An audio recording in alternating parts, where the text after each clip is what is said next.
ਵਾਹਿਗੁਰੂ ਜੀ ਕਾ ਖਾਲਸਾ ਵਾਹਿਗੁਰੂ ਜੀ ਕੀ ਫਤਿਹ। ਤੁਸੀਂ ਵੇਖ ਰਹੇ ਹੋ ਕਥਾ ਗੁਰਬਾਣੀ ਵਿਚਾਰ। ਸੰਗਤ ਜੀ, ਗੁਰੂ ਨਾਨਕ ਪਾਤਸ਼ਾਹ ਜਦੋਂ ਬਗਦਾਦ ਤੋਂ ਚੱਲ ਕੇ ਗੁਰੂ ਜੀ ਈਰਾਨ ਦੇਸ਼ ਦੇ ਤਹਿਰਾਨ ਸ਼ਹਿਰ ਵਿੱਚ ਆਏ, ਇੱਥੋਂ ਦੇ ਹਾਕਮ ਨੂੰ ਭਗਤੀ ਮਾਰਗ ਦਾ ਉਪਦੇਸ਼ ਦੇ ਕੇ ਲੋਕਾਂ ਉੱਤੇ ਜ਼ੁਲਮ ਕਰਨ ਤੋਂ ਹਟਾਇਆ। ਉਪਰੰਤ ਰੂਸ ਦੇਸ਼ ਦੇ ਇਲਾਕੇ ਵਿੱਚ ਸ਼ਹਿਰ ਤਾਸ਼ਕੰਦ, ਸਮਰਕੰਦ ਅਤੇ ਬੁਖਾਰਾ ਆਦਿ ਸ਼ਹਿਰਾਂ ਦੇ ਲੋਕਾਂ ਨੂੰ ਨਾਮਦਾਨ ਅਤੇ ਜੀਵਾਂ ਉੱਤੇ ਦਇਆ ਕਰਨ ਦਾ ਉਪਦੇਸ਼ ਕਰਦੇ ਹੋਏ ਕਾਬਲ ਸ਼ਹਿਰ ਵਿੱਚ ਲੁੰਡੇ ਦਰਿਆ ਤੋਂ ਪਾਰ ਇੱਕ ਪਹਾੜੀ ਉੱਤੇ ਆਣ ਬੈਠੇ। ਇੱਥੇ ਗੁਰੂ ਜੀ ਦੀ ਯਾਦ ਵਿੱਚ ਗੁਰਦੁਆਰਾ ਬਣਿਆ ਹੋਇਆ ਹੈ ਅਤੇ ਇੱਕ ਚਸ਼ਮਾ ਗੁਰੂ ਜੀ ਦੇ ਨਾਮ ਨਾਲ ਪ੍ਰਸਿੱਧ ਹੈ। 9 ਚੰਦੇ ਐਤਵਾਰ ਨੂੰ ਮੇਲਾ ਲੱਗਦਾ ਹੈ ਅਤੇ ਕੜਾਹ ਪ੍ਰਸ਼ਾਦ ਦੀ ਦੇਗ ਵਰਤਦੀ ਹੈ। ਇੱਥੇ ਗੁਰੂ ਜੀ ਨੇ ਇੱਕ ਪਠਾਨ ਨੂੰ ਉਪਦੇਸ਼ ਦਿੱਤਾ ਕਿ ਪੜ੍ਹਿਆ ਹੋਇਆ ਉਹ ਹੈ ਜਿਸ ਦੇ ਹਿਰਦੇ ਅੰਦਰ ਨਾਮ ਵਸਦਾ ਹੈ, ਕਿਉਂਕਿ ਵਿਦਿਆ ਦਾ ਭੂਸ਼ਣ ਨਾਮ ਹੈ। ਪਰਮੇਸ਼ਰ ਦੇ ਨਾਮ ਨਾਲ ਹੀ ਵਿਦਿਆ ਸ਼ੋਭਦੀ ਹੈ। ਕਾਬਲ ਤੋਂ ਚੱਲ ਕੇ ਗੁਰੂ ਜੀ ਦਰਾ ਖੈਂਬਰ ਤੋਂ ਲੰਘ ਕੇ ਪਿਸ਼ਾਵਰ ਆਏ। ਇੱਥੇ ਆਪ ਜੀ ਗੰਜ ਮਹੱਲੇ ਵਿੱਚ ਇੱਕ ਸ਼ਰਧਾਲੂ ਪਾਸ ਠਹਿਰੇ। ਇੱਥੇ ਧਰਮਸ਼ਾਲਾ ਬਾਬਾ ਸ਼੍ਰੀ ਚੰਦ ਜੀ ਦੇ ਨਾਲ ਪ੍ਰਸਿੱਧ ਹੀ। ਇੱਥੇ ਵੀ ਕੁਝ ਦਿਨ ਆਪ ਜੀ ਨੇ ਨਾਮ ਬਾਣੀ ਦੇ ਉਪਦੇਸ਼ ਦੁਆਰਾ ਪ੍ਰੇਮੀਆਂ ਨੂੰ ਨਿਹਾਲ ਕੀਤਾ ਅਤੇ ਫਿਰ ਹੋਤੀ ਮਰਦਾਨ ਨੇ ਨੌਸ਼ਹਿਰੇ ਤੋਂ ਹੁੰਦੇ ਹੋਏ ਹਸਨ ਅਬਦਾਲ ਪਿੰਡ ਤੋਂ ਬਾਹਰ ਪਹਾੜੀ ਹੇਠਾਂ ਆਣ ਬੈਠੇ। ਇਸ ਪਹਾੜੀ ਉੱਤੇ ਇੱਕ ਵਲੀ ਕੰਧਾਰੀ ਰਹਿੰਦਾ ਸੀ ਜਿਸ ਨੂੰ ਆਪਣੀ ਕਰਾਮਾਤ ਦਾ ਬਹੁਤ ਹੰਕਾਰ ਸੀ। ਇਸ ਦੇ ਪਾਸ ਹੀ ਪਹਾੜੀ ਉੱਤੇ ਇੱਕ ਪਾਣੀ ਦਾ ਚਸ਼ਮਾ ਨਿਕਲਦਾ ਸੀ। ਗੁਰੂ ਜੀ ਨੇ ਇਸ ਦਾ ਹੰਕਾਰ ਤੋੜਨ ਵਾਸਤੇ ਮਰਦਾਨੇ ਨੂੰ ਇਸ ਪਹਾੜੀ ਉੱਤੇ ਚਸ਼ਮੇ ਤੋਂ ਪਾਣੀ ਲੈਣ ਭੇਜਿਆ। ਪਹਾੜੀ ਉੱਪਰ ਪਹੁੰਚ ਕੇ ਮਰਦਾਨੇ ਨੇ ਬਹੁਤ ਮਿੰਨਤਾਂ ਕੀਤੀਆਂ, ਪਰ ਵਲੀ ਨੇ ਕਿਹਾ ਕਿ ਜੇ ਤੇਰਾ ਪੀਰ ਸ਼ਕਤੀਵਾਨ ਹੈ ਤਾਂ ਉਹ ਆਪ ਆਪਣਾ ਨਵਾਂ ਚਸ਼ਮਾ ਕੱਢ ਕੇ ਤੈਨੂੰ ਪਾਣੀ ਦੇਵੇ। ਜਦ ਇਹ ਗੱਲਾਂ ਵਲੀ ਦੀਆਂ ਮਰਦਾਨੇ ਨੇ ਗੁਰੂ ਜੀ ਨੂੰ ਆਣ ਕੇ ਦੱਸੀਆਂ ਤਾਂ ਗੁਰੂ ਜੀ ਨੇ ਮਰਦਾਨੇ ਨੂੰ ਆਖਿਆ ਕਿ ਸਤਨਾਮ ਆਖ ਕੇ ਇੱਕ ਪੱਥਰ ਚੁੱਕ ਕੇ ਪਰੇ ਰੱਖ ਦਿਓ। ਕਰਤਾਰ ਦੇ ਹੁਕਮ ਨਾਲ ਪਾਣੀ ਦਾ ਚਸ਼ਮਾ ਚੱਲ ਪਵੇਗਾ। ਜਦ ਪੱਥਰ ਹੇਠੋਂ ਪਾਣੀ ਦਾ ਚਸ਼ਮਾ ਚੱਲ ਪਿਆ ਅਤੇ ਇਸ ਦੇ ਚੱਲਣ ਨਾਲ ਹੀ ਪਹਾੜੀ ਉੱਤੋਂ ਵਲੀ ਕੰਧਾਰੀ ਦਾ ਚਸ਼ਮਾ ਬੰਦ ਹੋ ਗਿਆ।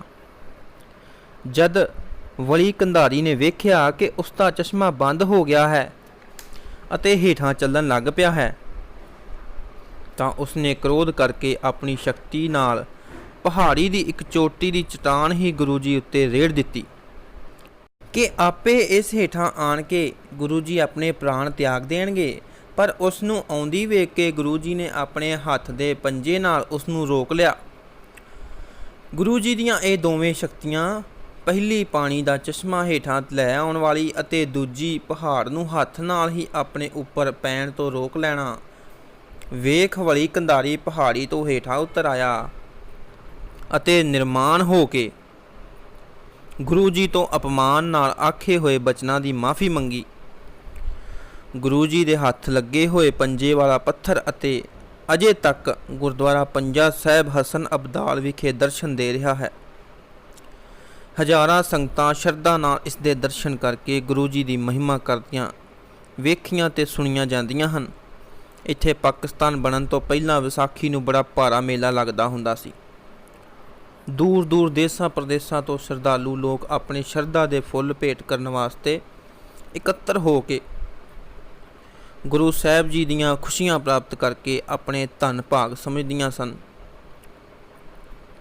ਹੁਣ ਪਾਕਿਸਤਾਨ ਸਰਕਾਰ ਦੀਆਂ ਪਾਬੰਦੀਆਂ ਕਰਕੇ ਥੋੜ੍ਹੇ ਹੀ ਯਾਤਰੂ ਵਿਸਾਖੀ ਦੇ ਮੇਲੇ ਸਮੇਂ ਇਕੱਤਰ ਹੁੰਦੇ ਹਨ। ਪੰਜਾ ਸਾਹਿਬ ਦੀ ਇਹ ਵਾਰਤਾ 3 ਵਿਸਾਖ ਨੂੰ ਹੋਈ ਹੈ। ਵਲੀ ਕੰਧਾਰੀ ਦਾ ਹੰਕਾਰ ਦੂਰ ਕਰਕੇ ਉਸ ਨੂੰ ਨਿਮਰਤਾ ਅਤੇ ਦਇਆ ਦਾ ਉਪਦੇਸ਼ ਦੇ ਕੇ ਗੁਰੂ ਜੀ ਇੱਥੋਂ ਚੱਲ ਕੇ ਰਾਵਲਪਿੰਡੀ, ਮਰੀ, ਕਹੁਟਾ, ਜੇਹਲਮ, ਮੀਰਪੁਰ, ਪਿੰਬਰ ਦੇ ਲੋਕਾਂ ਨੂੰ ਸਮਾਰਗ ਵੱਲ ਤੋਰਦੇ ਹੋਏ ਸਿਆਲਕੋਟ ਪਹੁੰਚ ਗਏ ਅਤੇ ਜਿੱਥੇ ਹੁਣ ਬਾਬੇ ਦੀ ਬੌਲੀ ਹੈ ਉੱਥੇ ਬਿਰਾਜ ਗਏ। ਗੁਰੂ ਜੀ ਜਦ ਪਹਿਲਾਂ ਇੱਥੇ ਆਏ ਤਾਂ ਮੁੱਲੇ ਨੇ ਸੱਚ ਮਰਨਾ, ਝੂਠ ਜਿਉਣਾ ਮਰਦਾਨੇ ਨੂੰ ਲਿਖ ਕੇ ਦਿੱਤਾ ਸੀ। ਫਿਰ ਗੁਰੂ ਜੀ ਇਸ ਨੂੰ ਆਪਣੇ ਨਾਲ ਹੀ ਲੈ ਗਏ ਸਨ। ਪਰ ਕੁਝ ਦਿਨਾਂ ਉਪਰੰਤ ਇਹ ਰਸਤੇ ਵਿੱਚੋਂ ਮੁੜ ਕੇ ਆ ਗਿਆ ਸੀ। ਹੁਣ ਜਦ ਸਿਆਲਕੋਟ ਆਣ ਕੇ ਗੁਰੂ ਜੀ ਇਸ ਨੂੰ ਘਰ ਮਿਲਣ ਗਏ ਤਾਂ ਇਸ ਦੀ ਵਹੁਟੀ ਨੇ ਪਾਥੀਆਂ ਦੇ ਕੋਠੇ ਵਿੱਚ ਇਸ ਨੂੰ ਲੁਕਾ ਦਿੱਤਾ ਕਿ ਮਤਾ ਗੁਰੂ ਜੀ ਫਿਰ ਇਸ ਨੂੰ ਨਾਲ ਨਾ ਲੈ ਜਾਣ। ਜਦ ਗੁਰੂ ਜੀ ਨੇ ਘਰ ਦੇ ਬੂਹੇ ਅੱਗੇ ਖੜੇ ਹੋ ਕੇ ਇਸ ਨੂੰ ਆਵਾਜ਼ ਮਾਰੀ ਤਾਂ ਇਸ ਦੀ ਇਸਤਰੀ ਨੇ ਕਿਹਾ, ਸੰਤ ਜੀ ਮੁੱਲਾ ਨਹੀਂ ਹੈ। ਜਦ 3 ਵਾਰੀ ਮੁੱਲੇ ਦੀ ਇਸਤਰੀ ਨੇ ਗੁਰੂ ਜੀ ਨੂੰ ਇਹੀ ਕਿਹਾ ਤਾਂ ਗੁਰੂ ਜੀ ਨੇ ਭਾਈ ਮਰਦਾਨੇ ਨੂੰ ਆਖਿਆ, ਆ ਮਰਦਾਨਿਆ, ਜੇ ਮੁੱਲਾ ਨਹੀਂ ਹੈ ਤਾਂ ਨਾ ਹੀ ਸਹੀ।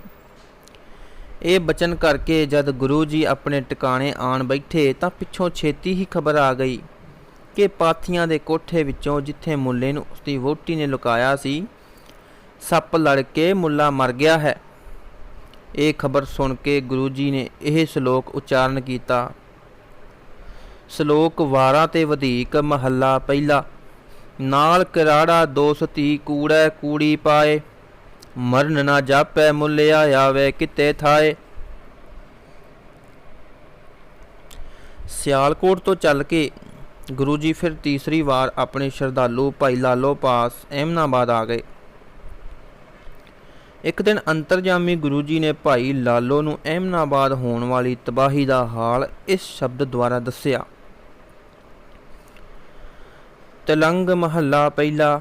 ਜੈਸੀ ਮੈਂ ਆਵੇ ਖਸਮ ਕੀ ਬਾਣੀ, ਤੈਸੜਾ ਕਰੀ ਗਿਆਨ ਵੇ ਲਾਲੋ। ਪਾਪ ਕੀ ਜੰਝ ਲੈ ਕਾਬਲ ਆਇਆ, ਜੋਰੀ ਮੰਗੈ ਦਾਨ ਵੇ ਲਾਲੋ। ਸਰਮ ਧਰਮ ਦੋਈ ਛਪ ਖਲੋਏ, ਕੂੜੇ ਫਿਰੇ ਪ੍ਰਧਾਨ ਵੇ ਲਾਲੋ। ਕਾਜੀਐ ਬਾਹਮਣੈ ਕੀ ਗੱਲ ਥੱਕੀ, ਅਗਤ ਪੜੈ ਸ਼ੈਤਾਨ ਵੇ ਲਾਲੋ। ਮੁਸਲਮਾਨੀਐ ਪੜ੍ਹੈ ਕਤੇਬਾ, ਕਸ਼ਟ ਮੈਂ ਕਰਹਿ ਖੁਦਾਈ ਵੇ ਲਾਲੋ। ਜਾਤ ਸਨਾਤੀ ਹੋਰ ਹਿਦਵਾਣੀਐ, ਇਹ ਪੀ ਲੇਖੈ ਲਾਈ ਵੇ ਲਾਲੋ। ਖੁਣ ਕੈ ਸੋਹਿ ਲੈ ਗਾਵੈ, ਨਾਨਕ ਰਤ ਕਾ ਕੰਗ ਪਾਈ ਵੇ ਲਾਲੋ। ਸਾਹਿਬ ਕੇ ਗੁਣ ਨਾਨਕ ਗਾਵੈ, ਮਾਸ ਪੁਰੀ ਵਿੱਚ ਆਖ ਸੋਹਿਲਾ। ਜਿਨ ਉਪਾਈ ਰੰਗ ਰਵਾਈ, ਬੈਠਾ ਵੇਖੈ ਵੇਖ ਅਕੇਲਾ। ਸੱਚਾ ਸੋ ਸਾਹਿਬ ਸੱਚ ਤਪਾਸੈ, ਸੱਚੜਾ ਨੇ ਆਓ ਕਰੇਗ ਮਸੋਲਾ। ਕਾਇਆ ਕੱਪੜ ਟੁਕ ਟੁਕ ਹੋਸੀ, ਹਿੰਦੁਸਤਾਨ ਸਮਾਲ ਸੀ ਬੋਲਾ। ਆਵਣ 8 ਤਰੇ ਜਾਨ 97, ਹੋਰ ਵੀ ਉੱਠ ਸੀ ਮਰਦ ਕਾ ਚੇਲਾ।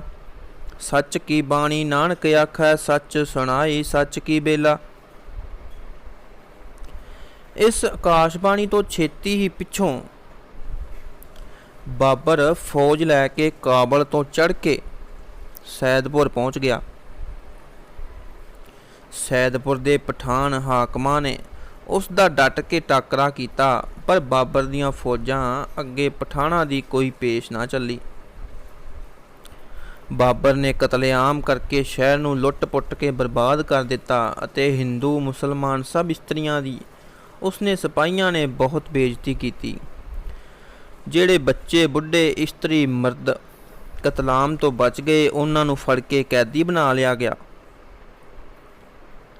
ਗੁਰੂ ਜੀ ਅਤੇ ਮਰਦਾਨਾ ਵੀ ਕੈਦੀ ਬਣਾ ਲਏ ਗਏ। ਲੁੱਟ ਦਾ ਮਾਲ ਸਭ ਕੈਦੀਆਂ ਦੇ ਸਿਰਾਂ ਉੱਤੇ ਚੁਕਾ ਕੇ ਬਾਬਰ ਫੌਜ ਲੈ ਕੇ ਅੱਗੇ ਲਾਹੌਰ ਵੱਲ ਤੁਰ ਪਿਆ। ਕੈਦੀ ਇਸਤਰੀਆਂ ਦੀ ਬੁਰੀ ਹਾਲਤ ਵੇਖ ਕੇ ਗੁਰੂ ਜੀ ਨੇ ਇਹ ਸ਼ਬਦ ਉਚਾਰਨ ਕੀਤਾ। ਆਸਾ ਮਹੱਲਾ ਪਹਿਲਾ। ਜਿਨ ਸਿਰੇ ਸੋਹਣ ਪੱਟੀਆਂ, ਮੰਗੀ ਪਾਏ ਸੰਧੂਰ। ਸਹਿ ਸਿਰ ਕਾਤੀ ਮੁੰਨੀਆਂ, ਗਲ ਵਿੱਚ ਆਵੇ ਧੂੜ। ਮਹੱਲਾ ਅੰਦਰ ਹੋਂਦੀਆਂ ਹੁਣ ਬਹਿਣ ਨਾ ਮਿਲਣ ਹਦੂਰ। ਆਦੇਸ਼ ਬਾਬਾ ਆਦੇਸ਼, ਆਦ ਪੁਰਖ ਤੇਰਾ ਅੰਤ ਨਾ ਪਾਇਆ। ਕਰ ਕਰ ਦੇਖੈ ਵੇਸ ਰਹਾਓ। ਇੱਕ ਨਾ ਇਹੋ ਲਿਖਿਆ, ਬਹਿ ਬਹਿ ਰੋਵੈ ਦੁੱਖ। ਜੋ ਤਿਸ ਭਾਵੈ ਸੋ ਥੀਐ, ਨਾਨਕ ਕੀਆ ਮਨੁੱਖ। ਇਹ ਸ਼ਬਦ ਸੁਣ ਕੇ ਸਾਰੇ ਕੈਦੀਆਂ ਨੂੰ ਇਉਂ ਜਾਪਿਆ ਜਿਵੇਂ ਕੋਈ ਉਹਨਾਂ ਦੇ ਦੁੱਖ ਵੰਡਾਉਣ ਵਾਲਾ ਹਮਦਰਦ ਆ ਗਿਆ ਹੈ। ਜਦ ਬਾਬਰ ਨੂੰ ਪਤਾ ਲੱਗਾ ਕਿ ਕੈਦੀਆਂ ਵਿੱਚ 2 ਫਕੀਰ ਵੀ ਫੜੇ ਹੋਏ ਹਨ ਤਾਂ ਉਸਨੇ ਗੁਰੂ ਜੀ ਦਾ ਦਰਸ਼ਨ ਕਰਨ ਵਾਸਤੇ ਉਹਨਾਂ ਨੂੰ ਸੱਦਿਆ। ਦਰਸ਼ਨ ਕਰਕੇ ਬਾਬਰ ਨੇ ਬਹੁਤ ਪ੍ਰਭਾਵਿਤ ਹੋ ਕੇ ਆਪ ਜੀ ਨੂੰ ਕਾਮਲ ਫਕੀਰ ਜਾਣ ਕਰਕੇ ਨਮਸਕਾਰ ਕੀਤੀ ਅਤੇ ਬੇਨਤੀ ਕੀਤੀ ਕਿ ਕੋਈ ਸੇਵਾ ਦੱਸੋ। ਗੁਰੂ ਜੀ ਨੇ ਕਿਹਾ, ਇਹਨਾਂ ਕੈਦੀਆਂ ਮਰਦ ਔਰਤਾਂ ਦੀ ਬੰਦ ਖਲਾਸੀ ਕਰਕੇ ਇਹਨਾਂ ਦਾ ਲੁੱਟਿਆ ਹੋਇਆ ਮਾਲ ਵਾਪਸ ਕਰ ਦਿਓ। ਇਹ ਆਪੋ ਆਪਣੇ ਘਰਾਂ ਨੂੰ ਚਲੇ ਜਾਣ। ਗੁਰੂ ਜੀ ਦਾ ਬਚਨ ਮੰਨ ਕੇ ਬਾਬਰ ਨੇ ਸਭ ਇਸਤਰੀ ਪੁਰਸ਼ ਛੱਡ ਦਿੱਤੇ ਅਤੇ ਉਹਨਾਂ ਦਾ ਸਮਾਨ ਵੀ ਉਹਨਾਂ ਨੂੰ ਦੇ ਦਿੱਤਾ। ਇਹਨਾਂ ਬੰਦ ਖਲਾਸ ਹੋਏ ਲੋਕਾਂ ਦੇ ਨਾਲ ਗੁਰੂ ਜੀ ਵੀ ਵਾਪਸ ਸੈਦਪੁਰ ਆ ਗਏ ਅਤੇ ਪਿੰਡ ਦੀ ਤਬਾਹੀ ਦਾ ਹਾਲ ਵੇਖ ਕੇ ਆਪ ਜੀ ਨੇ ਉਸ ਦਾ ਇਸ ਸ਼ਬਦ ਦੁਆਰਾ ਵਰਣਨ ਕੀਤਾ। ਆਸਾ ਮਹੱਲਾ ਪਹਿਲਾ। ਕਹਾ ਸੂ ਖੇਲ ਤਬੇਲਾ, ਘੋੜੇ ਕਹਾ ਭੇਰੀ ਸਹਿਨਾਈ। ਕਹਾ ਸੂ ਤੇਬ ਬੰਦ ਗਡੇੜ, ਕਹਾ ਸੂ ਲਾਲ ਕਵਾਈ। ਕਹਾ ਸੂ ਆਰਸੀਐ ਮੂੰਹ ਬੰਕੇ, ਐਥੇ ਦਿਸੈ ਨਾਹੀ। ਇਹ ਜਗ ਤੇਰਾ ਤੂੰ ਗੁਸਾਈ, ਏਕ ਘੜੀ ਮੈਂ ਥਾਪਿਉ ਥਾਪੇ, ਜਰ ਵੰਡ ਦੇਖ ਭਾਈ। ਆਪੈ ਕਰੈ ਕਰਾਏ ਕਰਤਾ, ਕਿਸਨੋਂ ਆਖ ਸੁਣਾਈਐ। ਦੁਖ ਸੁਖ ਤੇਰੈ ਭਾਣੇ, ਹੋਵੈ ਕਿਸ ਥੈ ਜਾਈ ਰਵਾਈਐ। ਹੁਕਮੇ ਹੁਕਮ ਚਲਾਏ, ਵਿਗਸੈ ਨਾਨਕ ਲਿਖਿਆ ਪਾਈਐ। ਵਾਹਿਗੁਰੂ ਜੀ ਕਾ ਖਾਲਸਾ, ਵਾਹਿਗੁਰੂ ਜੀ ਕੀ ਫਤਿਹ। ਸੰਗਤ ਜੀ, ਜੇਕਰ ਦਾਸ ਤੋਂ ਕੋਈ ਭੁੱਲਣਾ ਹੋਈ ਹੋਵੇ ਤਾਂ ਦਾਸ ਨੂੰ ਮਾफ़ ਕਰਨਾ। ਜੇਕਰ ਤੁਹਾਨੂੰ ਇਹ ਕਥਾ ਚੰਗੀ ਲੱਗੇ ਤਾਂ ਇਸ ਨੂੰ ਲਾਈਕ ਅਤੇ ਸ਼ੇਅਰ ਜ਼ਰੂਰ ਕਰਿਓ ਅਤੇ ਚੈਨਲ ਨੂੰ ਸਬਸਕ੍ਰਾਈਬ ਕਰੋ ਤਾਂ ਕਿ ਤੁਹਾਨੂੰ ਅੱਗੇ ਦੀਆਂ ਕਥਾਵਾਂ ਸਮੇਂ ਸਿਰ ਪਹੁੰਚ ਜਾਣ। ਵਾਹਿਗੁਰੂ ਜੀ ਕਾ ਖਾਲਸਾ, ਵਾਹਿਗੁਰੂ ਜੀ ਕੀ ਫਤਿਹ।